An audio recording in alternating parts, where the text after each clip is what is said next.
So first of all, let me ask the three panelists if they have any questions or complaints or disagreements that they might wish to raise with one another.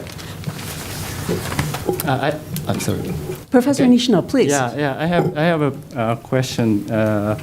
It's going to Professor Hellman. So you mentioned the Japan model for Chinese economic development. Yeah, I agree. But so actually, from Japanese perspective, Japanese model is more market-oriented than the state-led model. So I'm wondering from Chinese perspective, what do they see the Japanese model in terms of relationship between the state and society or state and market? It's actually very interesting, very intriguing point, this, because at the heart of this borrowing process there might be a great misunderstanding, actually, because at least in the 1980s, parts of the 1990s, many Chinese authors, they really assumed that state guidance in Japan could be something that is close to the Chinese experience. So China was moving away from direct government steering of company decisions and so on, investment decisions, away from that, and then try to find kind of an intermediate model between what they saw in the West, liberalized market economies, and in East Asia. They could learn a lot. There was intense exchanges based actually on investment activity, Japanese investment activity in China itself in the 1980s. And the great misunderstanding might have been that the recipes that they selected from the Japanese experience might be actually directly built into the Chinese practice of economic governance. This was clearly not the case, but the reference model served another function. I think the main function was to get things moving. To say there's an alternative to Western capitalism or something like that was very important in the ideological terms in the 1980s. And so it was kind of an intermediate way to handle the transition towards a new, unknown strategic goal, actually. But this is very important that in the learning process, I think we can generalize that the perceptions of the other side are clearly, very often actually, not based on what we would see as scientific, sober analysis. Sometimes it's misunderstandings that make people go, illusions even, that make people move in a new direction, and we find that very clearly, I would say, in Chinese-Japanese relations. The open Carter? First of all, Professor Drew, let me get him Actually, in first. I have a question that is always confusing me, and maybe two of you can answer and enlighten me. The question is how to define the successful or failure policy learning from each other. Because in my research topic, actually in Suzhou Industry Park, the performance is failure, but the learning is successful. So right, they actually learn too well, and the Suzhou New District actually learn a lot from Suzhou Industry Park, but the performance of Industry Park was failure. So how to define the policy learning? This is always confusing me, and maybe this is a very important topic and issue in this event. So maybe we can talk about something about it. Mm-hmm. So, Professor Nishino, do you want to comment on that? Yes. So for me, learning process is important, but as you mentioned, for me, performance is more important in terms of the success, economic success. But as a political scientist or political economy, as a student of political economy, so actually when I was wrote in my PhD thesis, I focused more on the learning process and in terms of network and exchange and accumulation of knowledge.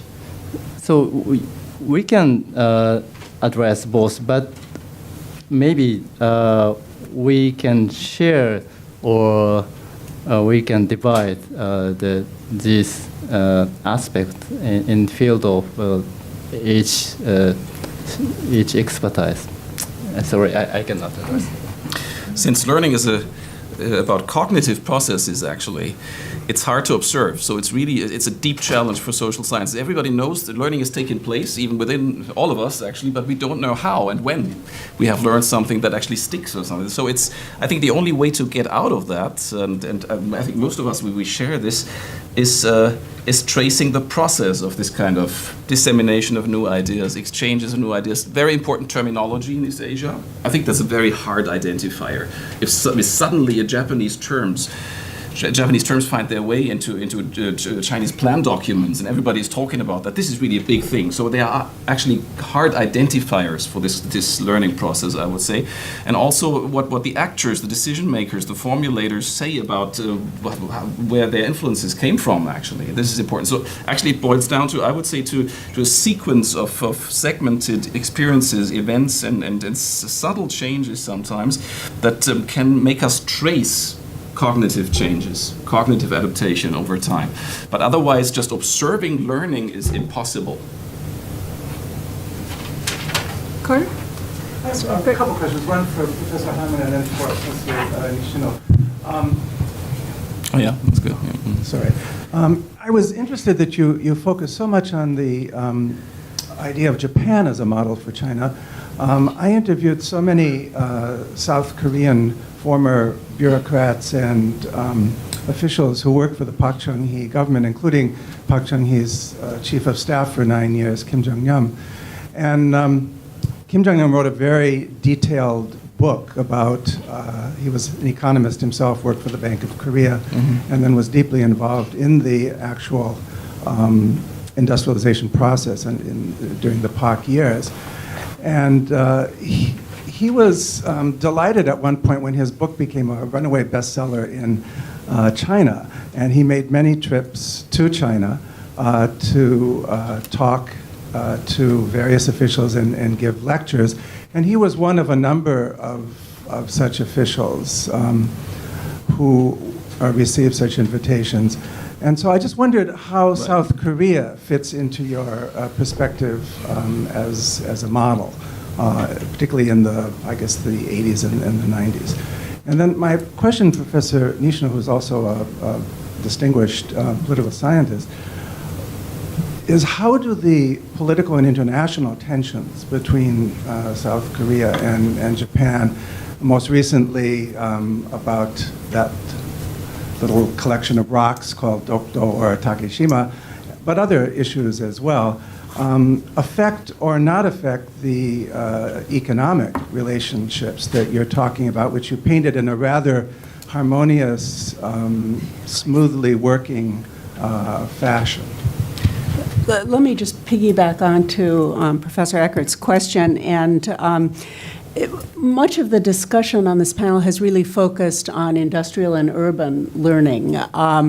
But when Carter mentioned South Korea as a source of learning, the thing that popped into my mind was agricultural modernization, the contemporary campaign to construct a new socialist countryside in China, takes a great deal from the Sejmal Undong in Korea and explicitly points to it as a model. Numerous delegations from the Chinese Ministry of Agriculture and other Chinese government groups visited South Korea to talk to agricultural experts there, to go around and to view the successes. Taiwan was another inspiration for that, the farmers' associations in Taiwan. And of course, both of those in turn had been influenced by Japanese models as well. But when one reads the Chinese press about the new socialist countryside campaign, one of the things that so frequently is pointed out is that South Korea, under Park Chung-hee, was a wonderful model for China because it was both Confucian and a very strong state. And that's the kind of model that China should be following. So I wonder if we look out beyond the urban and industrial, if in fact South Korea doesn't play perhaps more of a role in China's explicit learning. Would you like to start, Sebastian? Okay, And then we'll yeah. just move along. So that's because I'm extremely interested in that. I think China could have learned much more from South Korea in terms of direct control and fine-tuning of industrial policies and things like that, even personnel policies done by the center and intervening in ministries and things like that. I read a lot about that and I found it fascinating, but I had a series of interviews at the Chinese Planning Commission, the National Development Reform Commission today, and interestingly, they said, we have exchanges with them, with South Korea, but it's not on the same institutionalized level as Japan.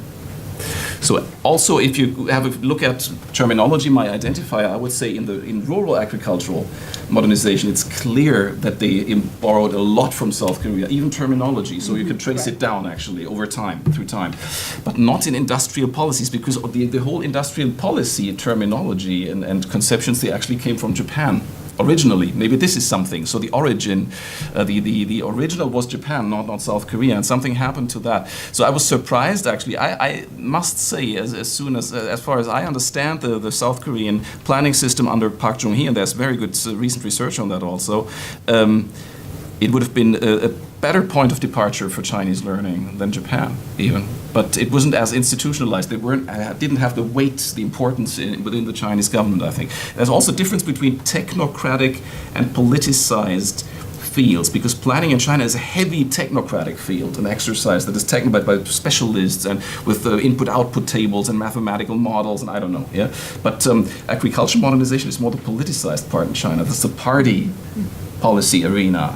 And the policy arena of a rather hazy, murky Ministry of Agriculture, which is not doing a lot of public relations actually. So it's politicized in the Chinese context, and maybe this has to do with it also. So it's a different context where the policy is being made in these two fields. Professor Zhu, would you like to comment before we go to? Yeah, I just comment for your presentation. I think for cultural learning, I think it is not quite political issue. For example, the TV show just we talk about at lunch. Japan or Korea have a good TV show, and mainland China just copy and buy the license from these countries, and it's very successful in China. So I think maybe this is not very political features. This is one comment. Professor Nishina. As to the Korea model for the China, I totally agree with Professor Eckert. So, as I mentioned, the Korea's economic system or model more state controlled or state-led plan than Japan's one, and so if you see the heavy industrialization policy in 1970s of South Korea, South Korean government decided 6 major strategic industry for encouraging the heavy industry. This is for the defense industry actually, but if you see the 5-year plan of Japan. So Japan actually had a 5-year plan, but this is not. This didn't have a strategic industry. Just encouraged heavy industry in terms of all industry. So in broader perspective. So this is a very different from between Japan and Korea. And actually, Chinese government invited South Korean officials and CEOs such as Steel King Park Tae-jun of Pohan steel industry, and as a major South Korean technocrat during the Deng Xiaoping period or after the Deng Xiaoping period. So, as to South Korean model for China, it's more reasonable to discuss. And a second question is about Japan-Korea relations. Yes, the tension between the two countries have given the negative impact, but regrettably, especially from South Korea's perspective, this tension maybe has not given the negative impact in terms of economic relation between Japan and South Korea, because for South Korea now China is more important economic partner, and in fact China is the #1 trade partner for South Korea. But in terms of political relationships, actually, former President Lee's visit to the islet has given the serious negative impact to the relationship between both nations. So if you see last year, we had to cancel the signing the agreement of information sharing in past June. And actually, current President Park Geun-hye, the daughter of former President Park Chung-hee, is really having difficulties to address with the relationship with Japan, because she is the daughter of Park Chung-hee. Many South Koreans have thought Park Chung-hee was a pro-Japanese or collaborator with Japan during the colonial period. So now President Park Geun-hye is really have difficulties in addressing the relationship with Japan, despite the strongly demand for cooperation because of North Korean threat. And I hope South Korea and Japan will improve the relationship and to minimize the friction between the two countries. Thank you. Other questions, Susan? Professor Farr?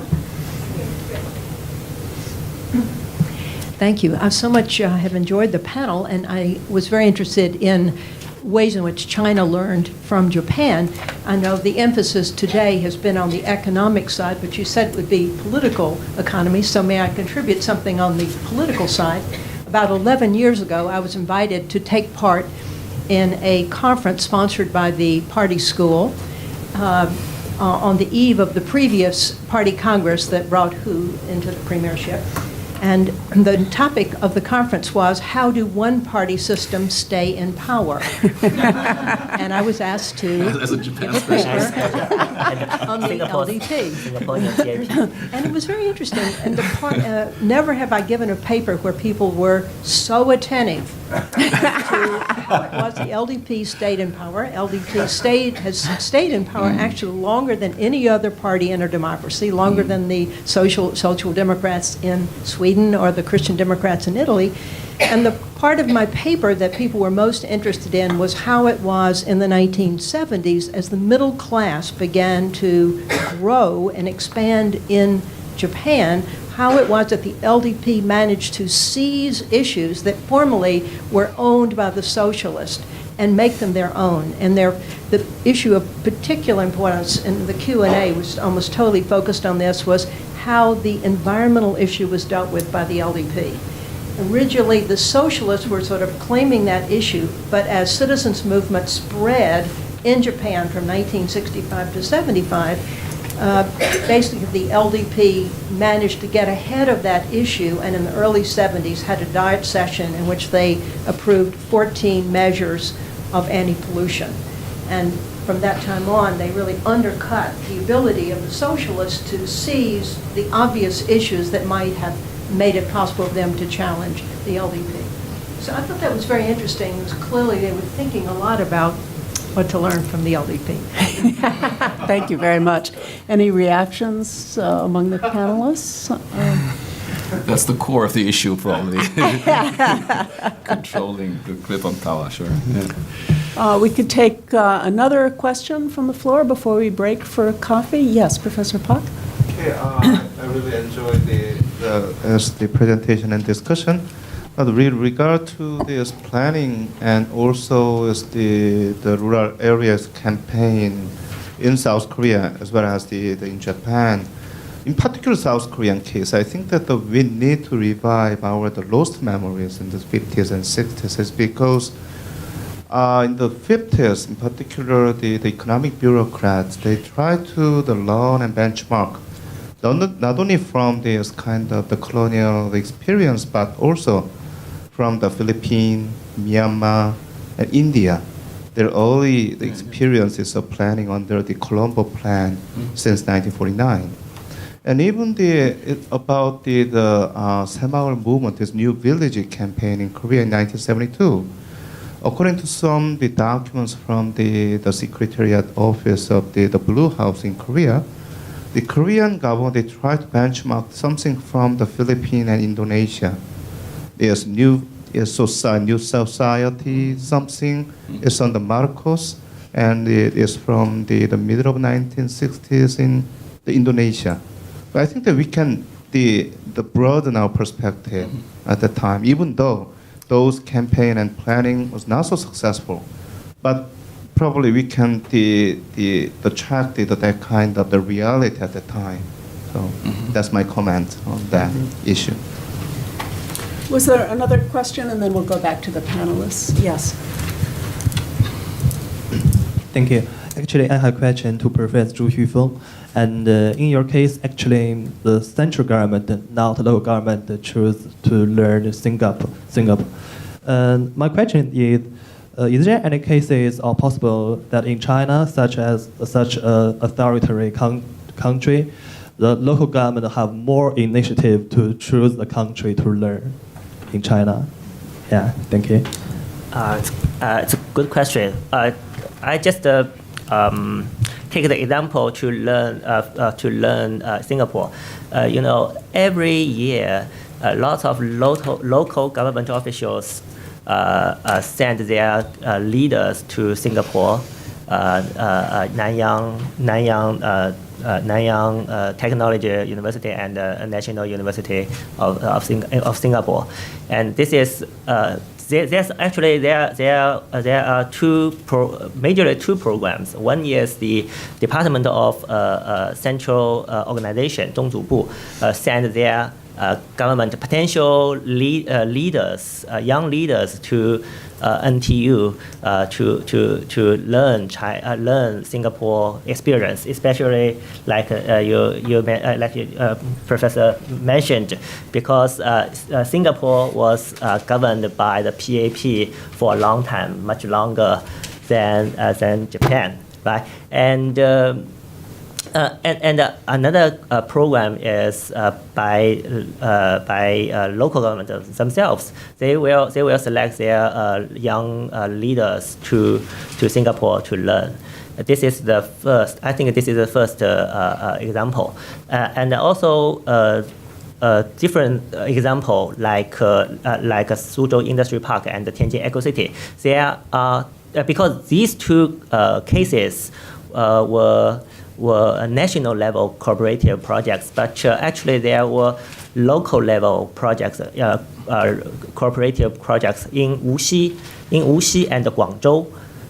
Wuxi is an old one, quite not a failure, but quite successful. And the other case is in Guangzhou. There's not a national level. It is a local level for knowledge city. Guangzhou Knowledge City, Sino-Singapore Knowledge City. This is initiated by Guangzhou local government. Thank you. Other comments that Sebastian? This issue of tracing transculturally traveling concepts, methodologies, terminologies. I think this is really fascinating because it didn't start in South Korea, as you said, the agricultural modernization. It can probably be traced back to Israel even, which was kind of a revolutionary experience, how they wanted to rebuild the agricultural modernization there. And I did that just as a kind of a sideline business for the planning. Yeah, the planning agenda, which was quite big, actually, it was the modernization paradigm for some time of the 20th century, and so it was easy to trace. But it's a huge story, actually. It's going back and forth, and success stories are important to get something going, like an ideology, then for some time even. Yeah, that everybody must use the same instruments and methodologies, and so it would be really worthwhile to do more on that. I think, especially in the East Asian context, especially tracing the terms, tracing the instruments, tracing methodologies, and and exchanges of people. I think we would make a lot of headway in our research and understanding what is going on, the waves that are building up and that are subsiding sometimes, and these huge traveling concepts that we can actually document here. I think it would make a lot of sense to do more about that. Professor Nishino, do you want to make some final? Yes, as a specialist on South Korea, I'm really interested in the South Korea model for China and other Asian countries. But actually now South Korea has a serious domestic adjustment problem under the new President Park Geun-hye. So she is calling for economic democratization to realize fair trade internally. I mean, reconstruct the economic structure which dominated by chaebol, large conglomerate. So it's very interesting phenomenon for me. So many countries are now trying to learn more from South Korea, but South Korea itself now is seriously suffering from its past experience. So we could discuss this aspect more. So thank you. So thank the panelists very much for their comments.